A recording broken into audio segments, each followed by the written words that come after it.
Good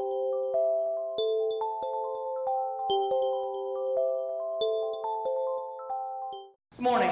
My name is Lori Plow. I am from Third Wave Brewing Company in Delaware, Delaware. We are the southernmost brewery in Delaware. There are currently 11 microbreweries in Delaware. We are probably one of the smallest. We brew off a 10-barrel system. So we're gonna hit about 200 barrels for this year, compared to, let's say, Dogfish, who will probably produce about 1.5 million barrels this year. So there's your comparison to a small microbrewery and a large microbrewery. Our brewery got started with my best friend, Sue Ellen. If you look in the picture up here, she's the one in the middle there. We met in Ocean City, Maryland, working on the boardwalk, probably 26 or 27 years ago. And our main friendship focused around surfing and the beach and just being out in the water. And we both loved it so much. And no matter where we were in our lives and in the world, because I lived in Ireland for 5 years and she went to college all over this country. She's a pediatric orthodontist now. And we always stayed friends. When I came home from Ireland, she had been in California quite a bit and was drinking some craft beers. And Dogfish was pretty big back then. So I started hanging out with her and trying some craft beers. And then we were in Evolution Brewing, which is the building that I'm in now. Evolution has moved into Salisbury. We were sitting in there talking to some guys, and they were home brewers. I actually have a science degree. I graduated from Del Tech in 1984 with a MLT degree. Went further on, I went to Del State, it was Del State back then, not Delaware State University. So I do have a science background, so the science of brewing was very interesting to me. So we started to homebrew, and I bought 2 homebrew kits. And the kits were very easy. It's very similar to making cake. You follow the directions, you got a good beer. And I thought, I'm not doing that. I'm going to make my own. So I went back to the homebrew shop like 2 weeks later, and they're like, nobody starts out. Everybody does kits for like a year. I said, I want to do this. So I had a list. I had made a recipe. And they're like, okay, well, change this, go make the beer. So I did. And then 4 weeks later, I went back, and I was like, okay, I want to make this one now. So I kept going and going and going, and they were just like, nobody makes beer like this. Everybody, sticks to one thing, and I was just all over the place making beer. So again, we were sitting in Evolution about 2 years later, and through the grapevine, we heard that they were leaving. They were moving from Delaware back into Salisbury. So on a Friday, I was a UPS truck driver at the time. On a Friday, Sue Ellen called me because dentists don't work on Fridays. And I was killing myself trying to get finished. She said, I think we should buy the brewery. Because we had sat around saying, this is great beer, we should own our own brewery. And we just talked about it. And I said, yeah, okay, I'll buy a brewery. I was a UPS driver, not a doctor. Didn't buy a brewery. Following week, I went to her house, we brewed beer, talked about it, bought the brewery the next Wednesday. It was really an opportunity presented itself, and we jumped at it. So if you ever get an opportunity that you think this is awesome, jump at it. Because if we had hesitated any longer, someone else was going to buy that brewery, and somebody else was going to be standing up here talking to you instead of me today. I do not regret the decision at all. I was not happy at UPS. It was hard work. It was a good paying job, but it wasn't the right job for me. So we have been in business for about 33 months. We're gonna have our 3rd anniversary at the end of September. We started out, myself and a brewer. We hired a professional brewer because I can make all the beer you want on the back porch. I could not run a commercial brewery. When Evolution left the brewery, they left us about 80% of the equipment that we needed. So it was a very turnkey investment for us, which was one of the reasons we decided to jump at it. The other reason was we knew the beer was good, so we knew that the water quality was good. We knew that the town had already accepted this. For us to start from scratch and to go through the process of testing the water, testing the town, all these things would have been years before we would have opened up. We bought in April, we opened in September. So it was a very quick turnaround time for one place to close and the next place to open.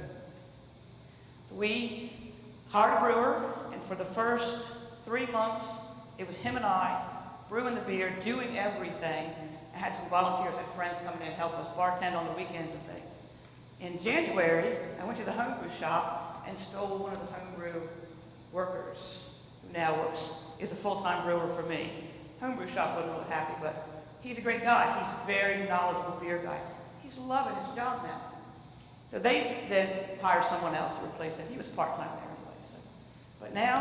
So then I had 2 employees and myself, and some volunteers. A few months later, I hired a full-time bar manager because I could no longer run the bar, run the brewery, and help in the back. A few months after that, we hired a full-time salesperson because I was also out selling the beer, running the brewery, making the beer, all these things. And that's what an entrepreneur does. If you're going to start out, you're going to do everything yourself. I still will clean the bathroom Friday night when we close the brewery. I am the Friday night closer of the tasting room. Yesterday, I put the boots on and we stood there for 12 hours and bottled beer yesterday. So those are the kind of things that I still do, almost 3 years in. I now have 7 full-time employees and 2 part-time. We produce about 30 barrels of beer a week, depending. The brewery's very small, and I have a certain amount of tanks, so the beer has to be, we have to get on a good system, a good rotation of putting beer in, taking beer out, cleaning, all those things. We have just started to bottle our beer it's been about 3 weeks now we've been bottling, and everybody's like, well, how come you didn't just jump in right away and start bottling? Because all we had was keg distribution. All you could do was find the beer in the tasting room or somewhere on draft. We did not bottle right away because, A, I wanted my recipes perfect. I didn't want to jump into something and then 3 months down the line go, maybe we should change this. I also wanted to know that we had a good rotation, that we had a schedule that we could stick to and that we could fulfill all the orders that were coming in. If I jumped into something too quickly and then the distributor said, well, I need 120 cases, well, I got 25. So give me 3 weeks and I'll get the rest of it for you. So we did not. We waited. We got more equipment. We got more staff. We got ourselves set. We are ready to roll now. We have distribution through all of Delaware, all of Maryland, and I've just spoken to carry distributors to take us into the eastern shore of Virginia. So we are not progressing. Our trajectory looks like this, not like this, but we have steadily gone up every day, every month since we opened. Am I done?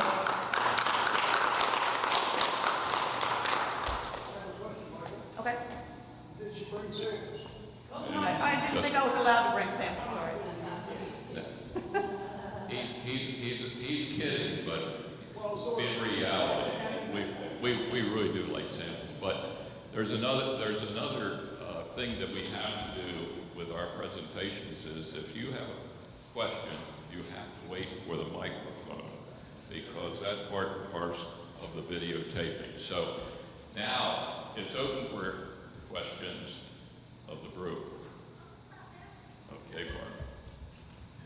First of all, congratulations. A women-owned brewery is fantastic. I'm loving it. You really took your time and developed a plan and grew that way greatly. What is your next plan for the next, let's say, year? Currently, we are we're adding on to the brewery. Because of the bottling, I do not have storage for all the empty bottles, the case boxes, the 6-pack cases, all those things, because I can't buy just one pallet. That's not a cost-effective thing, so I have to buy a lot. So if you came to the brewery right now, this morning, I'm sure that the guys have gone in and moved as many pallets into the tasting room so that they can work in the back all day. And then at about 2:45, because we open at 3 o'clock for the tasting room, they'll come back out and they'll move all those pallets back. I also have 2 containers in my parking lot full of empty kegs and things like that I cannot store in the brewery. The brewery has to be for brewing the beer. So we've been approved for a big pole building out back, which is strictly just storage. But last week, in the morning, they hit a water line, broke it, and in the afternoon, they hit a gas line, broke it. So we are 10 days now backed up from this building being built. And we're also planning a patio out front. We have picnic tables currently. We have a food truck. So I am also sort of mentoring another entrepreneur because he pulls his food truck into my parking lot and serves food on Friday, Saturday, and Sundays. So in between his food truck and the brewery, we have picnic tables and umbrellas and things. But it's not, you're still sitting in the parking lot of the brewery in Delaware. So we are building a patio with a roof. We're going to put a lot of tropical plants around it. It's going to be a little more tropical feel to it. Food truck will still be out there. We are planning a better outside seating area as well. You mentioned you had a salesperson. What have you done to market yourself so that people know about you? Because you really could take in not just the beaches, but even down to Salisbury and, gosh, big area. Well, basically, anything that's been free, we've done. So we've done a lot of social media.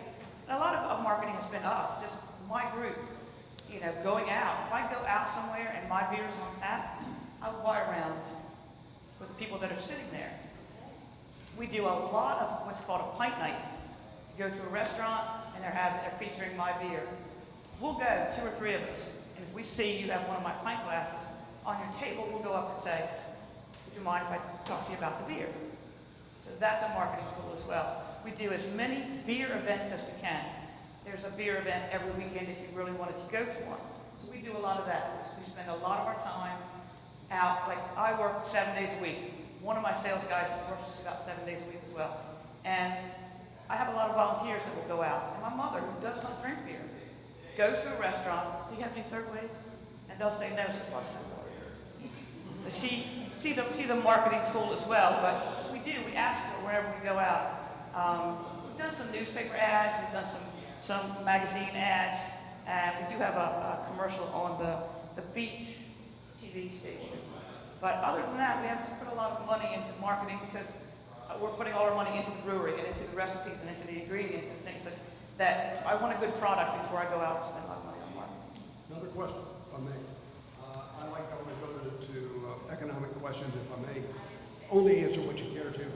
But it sounds like you were adequately capitalized to get off the ground. You were able to buy it, get yourself going and operating. Many small businesses go broke because they underestimate how much capital they need. And they would have been fine if they'd only had the capital to make it work, But now you've got like 3 or 4 employees and you sound like you have a relatively few barrels by the comparison you showed. Is there enough profit in that to generate running a business and paying rent and doing all the stuff you do? There is. We don't pay rent. We actually own the property and the building. That's a good thing. That we're on. It's always a good thing. And keep in mind that my business partner is a doctor. So even though I invested as much of my own personal savings as I could, the majority of investment came from her. And then we did have some bank funding. But we do have bank funding for the new building that we're building currently. Well, it sounds like you're well planned. Have you thought about using SCORE as a group? You're familiar with SCORE? I have spoken to them on several occasions, yes. They are absolutely fabulous. And there are others that also do that. In fact, on the 3rd Thursday of each month, at the Emergency Center in Georgetown, there is a show up of all of these different levels of talent where you can walk in and visit them at your convenience for a couple of hours. And if you don't know of that, you may want to consider getting more information on that. Okay, I will. Thank you. Could help you. Thank you, Michael. Just wanted to ask what an IPA is exactly. I know it's a hoppy beer and It is, generally. So you'd have a category of a pale ale, and then an IPA, and then a double IPA. So an IPA, the letters IPA stand for India Pale Ale. There's a couple different history stories to that. Supposedly, when India was still an English-ruled territory, they would ship the British soldiers over, and they would ship beer, and they would hop them quite a bit because that was a preservative. But if you look at the IBUs, which is the International Bittering Unit, and then the alcohol level of a pale ale to an IPA, it increases as you go up. So about 5% alcohol will still be considered pale ale on the verge of being an IPA, kind of a session IPA. And then as it goes up into the 6s and 7s, it will become a double IPA. So the higher the alcohol number, and your bittering numbers would go up. Your bittering numbers can go anywhere from 0 to 100. So anything up in the 60s, 70s of a bittering unit would be an IPA. Something a little less would be the pale ale. The double IPAs would be the 80, 90, 100. The human palate can really only do about 100. And I've seen people say their IBUs are 140 or something, but you really can't taste anything over 100. Sounds confusing. We have another question here. Your name, Third Wave, how did you come up with that? Okay. As I stated at the beginning, my business partner and I met in Ocean City because we like to surf. So if you're a surfer, the waves come in sets of 3, generally, sometimes 5s or 7s, but generally they come in sets of 3. So if you're sitting on the beach next time, count them, you'll see how they come in. The third wave is generally the best one to get. First one's usually a little smaller, the second one could be good, but if you take the second one, the third one's probably going to crush it, so you wait for the third one to come in. So that's the name of the breweries. I have 2 questions. Congrats on your business. Thank you. What bars are you in locally around here? Like where's locally? Georgetown? I live in Bridgeville. Bridgeville? Yeah. Um, Are you in Jeff's? We're trying to get in Jeff's. There's not a big craft beer bar. So that's another thing. It has to be a craft beer place. There's certain reasons. I'm sorry, Jeff's Tap Room, love the burgers, love to go in there. Not really a craft beer bar. So to put my beer in there and then Jeff go, this is not selling. Well, it's not a craft beer place. There are places that wouldn't be optimal for me to be into. I mean, at the beach, I could name 25 places between Lewis and Fenwick. Ocean City, another 25. In Dover, we're probably at 4 places. As far as Sussex County, the close, Applebee's in Seaford and Abbott's in Laurel. But as far as Bridgeville, Yeah, Jeff's is very hard because they have regulars. Old regulars. but it's also, if it's a lot of Miller products on there, then that's what they're going to put on, is anything associated with Miller, or the Miller Coors distributor in that area is going to kind of run that tap line, unless the owner specifically says, I specifically want this beer, this beer, this beer. So a lot of times, it depends on who's servicing that bar. You know what I mean? So distributors in this state are either Miller Coors owned or Budweiser owned. I think there's one independent. But generally, if that's who your home company is, you're going to push the products that Miller Coors has, or you're going to push the Budweiser products. I mean, they're going to sell my products as well, sorry. But a lot of times that's how all that works. But there are places that strictly want craft beer, and some want a good combo, but it all depends on your clientele. And do you offer gluten-free beer yet? Tried. It's not good. We tried. We tried twice. We tried a sorghum-based beer, and it was really, really, really bland. And they are trying to make some gluten-free grain right now, and we've tested a few of them. It's just bland because there's no way to put that good roasted flavor into it or that good malty flavor into it without using grain, and that's where you're going to get your gluten from. So that's why ciders are your best deal if you're going to drink, if you're looking for alcohol, or you're going to find a gluten-free beer that's got apples or some kind of fruit in it. It's going to be really hard to find one. There's a few out there. Greens is a brand that makes some pretty good gluten-free stuff, but we've tried. Mr. Shower and Vinegar lives anything. Say that again? Mr. Shower and Vinegar lives anything. Got a question for you. You mentioned cider. Do you do hard cider yet? No. If I'm Oh, gonna- I would kill for some hard cider. If I'm going to do cider, I would really want to press my own apples and do the Gotcha. whole thing. And to do that, I would need several more people. That's and tough, yeah. It would be a very time-consuming And process. the market isn't as big. Right. Have you partnered with any other local breweries? Not yet. I Okay. just spoke to Finn's yesterday on the phone. Finn's is a new brewery, has a new brewery opening up there on the highway in Lewis. They talked to me about collaboration. Good. And Jailbreak out of, Jailbreak's kind of Laurel, Maryland, maybe. They've contacted me about collaboration. And besides the Delaware Brewers Guild, we've made several beers together as a group to put out an event that we have at Lewis every year. We have not collaborated with anyone yet. Because a lot of times referrals can be very important to you. Maybe they can't do an event or something and they refer you, but that kind of thing. Thank you. Thank you. We have another question over here. Understand? Morning. I have two questions as well. Where else in the state are you serving your beers? Like, I live in Newcastle County, so are you up there? We are in Two Stones, Okay. and they are actually starting their own brewery. Ulysses Pub. We're at a lot of the growler stations up there. You're making me think of places I can't even think. Santa Fe. Okay. Frank's? Frank's, we've been in Frank's. Now, a lot of times in some of these places, what we're doing is a rotational tap handle. Say they, like I said, they've got all these Budweiser taps, but they're allowed 4 down here for locals or something. So they'll rotate us through. We may not always be on, but we have been on, and they may have our beer in the cooler waiting to come on. So, And my second question is, I'm not a beer drinker. I just started trying different things, and I prefer the craft beers. Which of your beers would you suggest for someone who's not a beer drinker?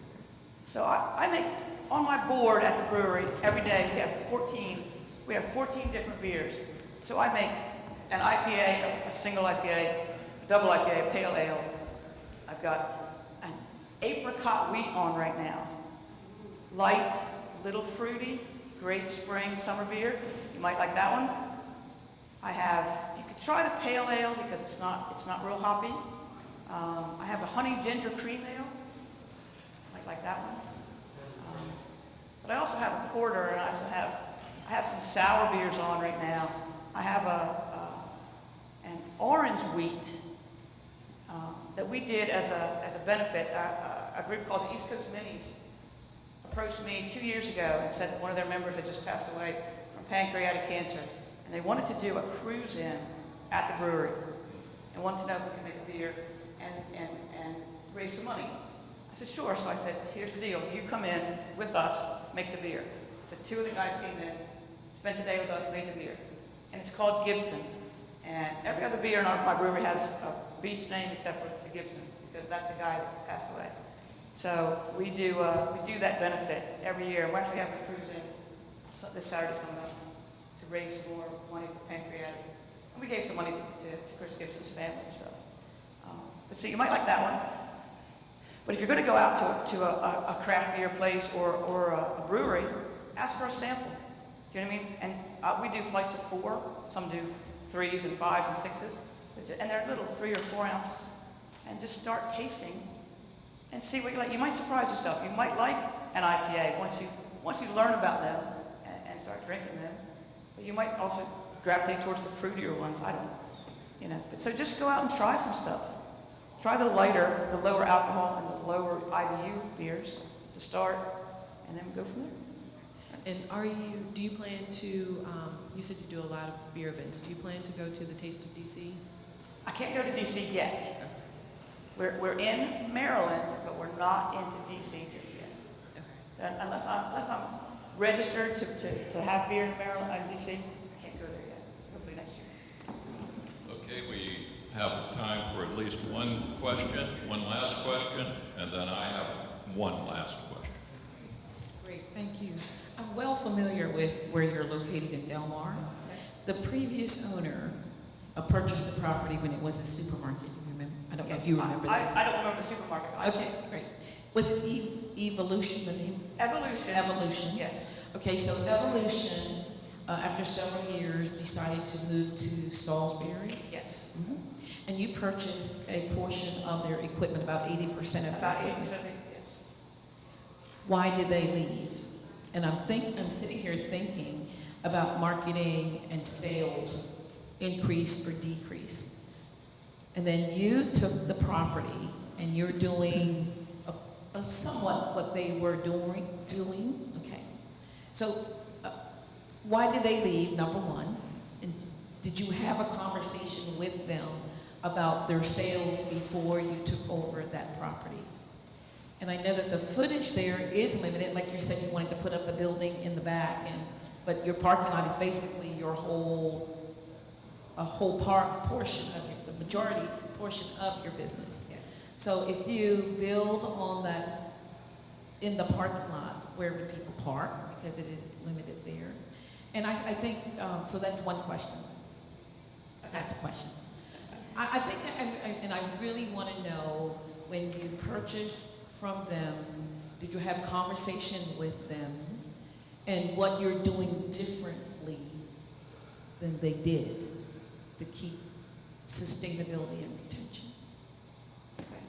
So first, Tommy and John Knorr are the owners of Evolution Craft Brewing. They also own 5 restaurants in Salisbury. They own, well, besides Evolution Brewing and the Public House, they own Specific Gravity, Booties, Sobo's, Red Roost. I think there's one, I can't think if there's one more. So they approached the city of Salisbury to put a brewery in the old ice plant, which is across the street from the hospital in Salisbury. They owned that property already. They said, we would like to put a microbrewery in here and a restaurant. Revive this old, ugly ice plant building. And the city of Salisbury said, no, can't do it. Can't put a brewery in the town. So they're like, all right. So they came across the Delaware line. We're 5 blocks in. Bought this old, it was an IGA grocery store. They bought the building, they did not buy the land. They rented the land, but they bought the building, started a brewery, and it was very successful. And then all of a sudden the city of Salisbury said, oh, wait a minute. Maybe that is a good idea. So then the city of Salisbury came back to them and said, all right, well, if you want to do that, we'll let you do that, after seeing how successful they were. And we sat down and talked to Tommy and John many, many times. And I talked to Tommy probably once a week because he sold me some really old equipment. So, just questions. It's like, hey, we're having a problem with this. What do we do? Who do I talk to about this? Very helpful. They've been extremely helpful to me in the brewery. So yes, we did have a lot of conversations with them, and they were very helpful in a lot of ways to me. So the reason they moved is that they're restaurant people. They wanted a restaurant. They did not just want the brewery. They were renting the land, which we purchased. We purchased the land and the building. We also, there are 4 houses on the other side of our block. So if we're on one city block in Delaware, half of it is brewery and parking lot. The other half are 4 houses. We've already bought this corner house, torn it down, graded it as extra parking for us. And that's also our, what they're going to ask us about the impervious land in the parking lot that we're going to cover. That's our substitute. Do you know what I mean? So that piece of property over there. We've also purchased on the block behind us, the house in the corner back there, which is where my brewers live, so that they cannot call out sick. This is a very fascinating story of the startup. And we have one last question. It's an obvious question that I think you'll answer. What else can we do for you? Come see me, come to the brewery, see what we're all about, try the beers, and then if you see it out, try it, and then talk about it. Just talk about the fact that there are so many craft breweries, and so many of us are supporting. Like in Delmar, I support everybody in that town, and the town's been very good to me. But we also use a lot of local products. So if you have somebody that has some really good fruit or honey, I need honey. So anything like that, you know, send them to me. I would like to talk to people that are growing a good crop of a product that I can use. Super. We're about to go get 600 pounds of peaches from T.S. Smith in Bridgeville for a peach beer.